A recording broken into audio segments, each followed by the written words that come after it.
ನಮಸ್ತೆ ಸ್ನೇಹಿತರೆ. ಮರಕ್ಕೆ ಬೇರು ಎಷ್ಟು ಮುಖ್ಯವೋ ಹಾಗೆಯೇ ಮನುಷ್ಯನ ಜೀವನದಲ್ಲಿ ನಂಬಿಕೆ ಅನ್ನೋದು ಕೂಡ ಅಷ್ಟೇ ಮುಖ್ಯ. ಮುಖ್ಯ ಬೇರು ಇಲ್ಲವಾದರೆ ಮರ ಉಳಿಯುವುದೇ ಇಲ್ಲ. ನಂಬಿಕೆಗಳು ಇಲ್ಲ ಅಂತಂದ್ರೆ ನಮ್ಮ ಜೀವನದಲ್ಲಿ ನಾವು ಮಾಡುವಂತಹ ಕಾರ್ಯಗಳಲ್ಲಿ ಯಶಸ್ಸನ್ನು ಸಾಧಿಸಲು ಸಾಧ್ಯವೇ ಇಲ್ಲ. ಹೌದು, ನೀವು ಏನೇ ಕೆಲಸ ಮಾಡಬೇಕಾದ್ರೂ ಅದು ನಮಗೆ ಪೂರ್ಣವಾಗಿ ಯಶಸ್ಸು ತಂದುಕೊಡುತ್ತದೆ ಎಂಬ ಒಂದು ನಂಬಿಕೆಯ ಮೇಲೆ ನಾವು ಮಾಡಬೇಕು. ಆಗ ಮಾತ್ರ ನಾವು ಪೂರ್ಣ ಯಶಸ್ಸನ್ನು ಪಡೆಯಲು ಸಾಧ್ಯ. ವೆಲ್ಕಮ್ ಬ್ಯಾಕ್ ಟು ಸಮೃದ್ಧಿ ಜೀವನ ಚಾನಲ್. ಇವತ್ತಿನ ದಿನ ಅತ್ಯಂತ ಉತ್ತಮವಾದ ಮಾಹಿತಿ ಹಾಗೂ ವಿಶೇಷ ಮಾಹಿತಿಯೊಂದಿಗೆ ಬಂದಿದ್ದೇವೆ. ಹೌದು ಸ್ನೇಹಿತರೆ, ನಿಮಗೆಲ್ಲ ತಿಳಿದಿರುವಂತೆ ಅತ್ಯಂತ ಸರಳವಾಗಿರುವಂತಹ ವಿಚಾರಗಳೊಂದಿಗೆ ನಮ್ಮ ಜೀವನದಲ್ಲಿ ಇರುವಂತಹ ಅನೇಕ ಸಮಸ್ಯೆ ಸಂಕಷ್ಟಗಳಿಂದ ಹೊರಬರಲು ನಾವು ಉತ್ತಮವಾದ ಮಾಹಿತಿಗಳನ್ನು ನೀಡುತ್ತೇವೆ. ಅದಕ್ಕಾಗಿ ದಯವಿಟ್ಟು ನಮ್ಮ ಚಾನಲ್ ಅನ್ನು ಸಬ್ಸ್ಕ್ರೈಬ್ ಮಾಡಿ. ನಾವು ಇವತ್ತಿನ ದಿನ ಒಂದು ಹೂವಿನ ಬಗ್ಗೆ, ಅಂದರೆ ಹಳದಿ ಕಣಗಲೆ ಹೂವು ಅಥವಾ ಕನೇರ ಹೂ ಅಥವಾ ಅರಳಿ ಹೂವು ಎಂದು ಕೂಡ ಹೇಳಲಾಗುತ್ತದೆ.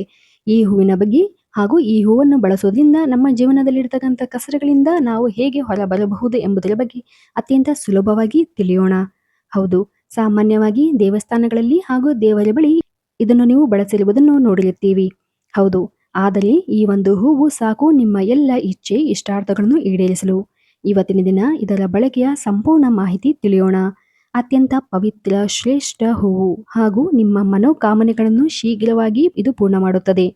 ಸಾಮಾನ್ಯವಾಗಿ ಎಲ್ಲರಿಗೂ ಕೂಡ ಈ ಹೂವು ಸಿಗುತ್ತದೆ. ಈ ಒಂದು ಹೂವನ್ನು ಬಳಸಿಕೊಂಡು ನೀವು ನಿಮ್ಮ ಇಷ್ಟಾರ್ಥಗಳು ಸಿದ್ಧಿಸಲು, ನಿಮ್ಮ ಇಚ್ಛೆಗಳನ್ನು ನೆರವೇರಿಸಿಕೊಳ್ಳಲು, ಮನೆಯಲ್ಲಿ ಸಂಪತ್ತು ಸಮೃದ್ಧಿಯನ್ನು ಹೆಚ್ಚಿಸಲು ಮಹಾಲಕ್ಷ್ಮಿಯ ಅನುಗ್ರಹವಿರಬೇಕು. ಹೌದು, ಮಹಾಲಕ್ಷ್ಮಿಯ ಅನುಗ್ರಹವಿದ್ದರೆ ಆ ಮನೆಯು ಸಮೃದ್ಧಿಯತ್ತ ಸಾಗುತ್ತದೆ. ನಾವು ಹೇಳುವ ಈ ಮೊದಲನೆಯ ಉಪಾಯ ಮಂಗಳವಾರದ ದಿನ ಅಥವಾ ಶುಕ್ರವಾರದ ದಿನ ಈ ಒಂದು ಹೂವಿನ ಉಪಾಯವನ್ನು ನೀವು ಮಾಡಬಹುದು.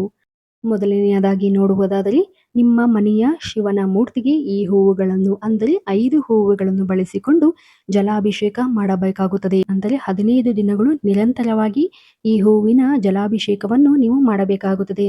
ಅದರ ಜೊತೆಗೆ ಶುದ್ಧ ಗಂಧವನ್ನು ಶಿವಲಿಂಗಕ್ಕೆ ಅರ್ಪಿಸಿ ಉಳಿದ ಕೈಯಲ್ಲಿರುವ ಗಂಧವನ್ನು ನಿಮ್ಮ ಹಣೆಗೆ ಹಚ್ಚಿಕೊಳ್ಳಬೇಕು.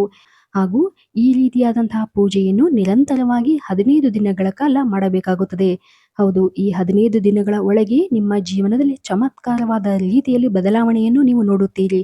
ಹೌದು, ಅತ್ಯಂತ ಉತ್ತಮವಾದ ಬದಲಾವಣೆಗಳನ್ನು, ಅಭಿವೃದ್ಧಿಯನ್ನು ನೀವು ಕಾಣಬಹುದು. ಹಾಗೂ ಈ ಒಂದು ಉಪಾಯವನ್ನು ನೀವು ಮಾಡೋದ್ರಿಂದ ಅನಿರೀಕ್ಷಿತವಾಗಿ ಹಣದ ಆಗಮನವಾಗುತ್ತದೆ. ಹಾಗೂ ನಿಮ್ಮ ಮನೆಯಲ್ಲಿ ಅಥವಾ ನೀವು ಆರ್ಥಿಕ ಸಂಕಷ್ಟದಿಂದ ಬಳಲ್ತಾ ಇದ್ದರೆ ಆ ಒಂದು ಪರಿಸ್ಥಿತಿ ಸುಧಾರಿಸುವುದನ್ನು ನೀವೇ ಕಾಣುತ್ತೀರಿ.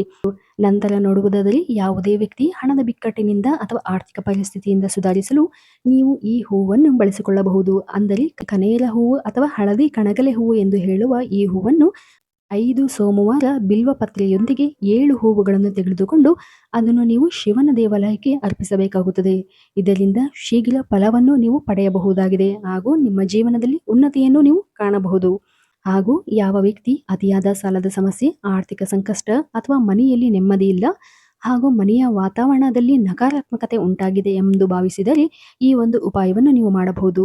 ಹೌದು, ಸರಳವಾಗಿ 5 ಹೂವುಗಳನ್ನು ಕೈಯಲ್ಲಿ ಹಿಡಿದು ನಿಮ್ಮ ಇಚ್ಛೆಯನ್ನು, ನಿಮ್ಮ ಕಷ್ಟವನ್ನು ಹೇಳಿ ಇದನ್ನು ಹರಿಯುವ ನೀರಿಗೆ ಬಿಡಬೇಕು ಅಥವಾ ಅರಳಿ ಮರದ ಬುಡಕ್ಕೆ ಇದನ್ನು ಅರ್ಪಿಸಬೇಕಾಗುತ್ತದೆ.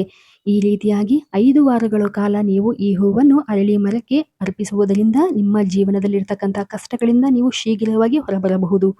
ಅಷ್ಟೇ ಅಲ್ಲದೆ ಹಣದ ಆರ್ಥಿಕ ಸಮಸ್ಯೆಯಿಂದ ಹೊರಬರಬಹುದು. ನಿಮ್ಮ ಜೀವನದಲ್ಲಿ ಅಭಿವೃದ್ಧಿಯನ್ನು ಕಾಣಬೇಕು ಅಂದರೆ ಸರಳವಾಗಿ ಈ ಹೂವನ್ನು ಬಳಸುವುದರಿಂದ, ಅಂದರೆ ಹಳದಿ ಕಣಗಲೆ ಹೂವನ್ನು ನೀವು ಬಳಸುವುದರಿಂದ ನಿಮ್ಮ ಜೀವನದಲ್ಲಿ ಉನ್ನತಿಯನ್ನು ನೀವು ಕಾಣಬಹುದಾಗಿದೆ.